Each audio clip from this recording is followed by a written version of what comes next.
Hi, I'm Tom D, and in this video tutorial I want to show you how you can get compromise using Tor web browser and opening external files. Although using the Tor web browser keeps you relatively safe, there are the risky situations when you go to the website, download for example the PDF file, and when you open this file you can connect to the network but not through this Tor network, not through the Tor proxy, because probably your PDF browser is not connected to the Tor proxy, and therefore you are revealing your real IP address. In this video I wanted to show you how this is going to happen and how to protect yourself from that situation. Let's start.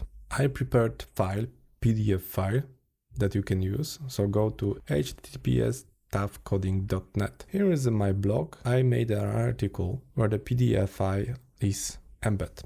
Go over here and you have a PDF file that you can download. Now, when you open the file, you have this window over here, and you need to click to activate. That's the protection. When you click to activate, you can see it's loading something. It's ready actually right now, but nothing happened. But what happened in background, when you look at this webhook that I prepared, you can see there are the connections that trying to get this MP3 file, because this is how I include that link. I include it as audio file in the PDF, but of course it doesn't exist, but it's trying to connect here, and therefore it notes down the IP address and the information about the system, the CPU, and so on.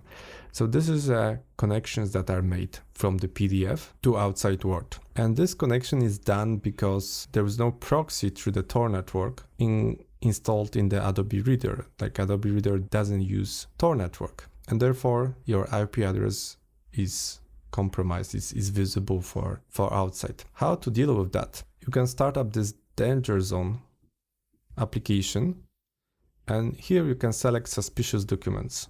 You can select your file that you downloaded, click on open, and then you can see that it's saving it under the same directory as default and with the suffix save.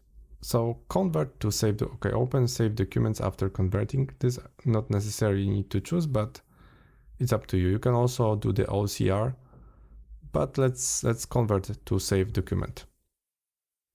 There's no links over here, and if you can see, there's no new connections. So right now the PDF file is relatively safe and it doesn't perform a connection because it doesn't contain any links. In more sophisticated example, it will explore some vulnerabilities in the PDF reader, and it can even include some objects like a JavaScript and viruses that are included, bypassing the security control, and therefore you are exposed to some viruses. Of course, this Dangerzone is not 100% safe. There might be some vulnerabilities included in that in future, but for sure is more than nothing. So I recommend to using that.